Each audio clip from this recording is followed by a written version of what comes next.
Guys, আমরা এখন গঙ্গায় স্নান করতে চলে এসেছি ভাঁজতলা ঘাটে। দিনটা ছিল শিবরাত্রির দিন, 26 ফেব্রুয়ারি। তো এখানে একটা গঙ্গা থেকে উঠে একটা শিব মন্দির আছে, ওখানেই তো ভিড় হয়েছে, সবাই জল দিচ্ছে। আর এই দেখো কত ভিড়। আর আমি দেখো ঝপাত করে একটা ডুব দিয়ে স্নান করে উঠে পড়লাম। এখনই শিব মন্দিরে যাচ্ছি বাবার মাথায় জল দিতে। প্রথমে আমার মাথায় জল দিয়ে স্নান করলাম, এবার বাবার মাথায় দেবো। তো অলরেডি ওখানে শিবকে দিলাম, তারপর আর একটা পাশে শিব ছিল, ওখানেই শিব বাবার মাথায় জল দিলাম। তারপরে আমরা সন্ধেবেলায় রেডি হয়ে 3 বোন 3 মাসিরা মিলে আমরা শিবতলায় চলে এসেছি। এখানেই উপোস করি প্রতি বছর, এবছরেও সেরকম উপোস করেছি। আর বাবার মাথায় জলও দিয়ে দিলাম।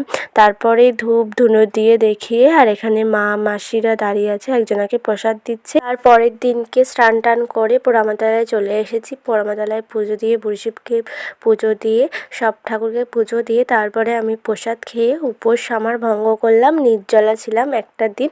So tata.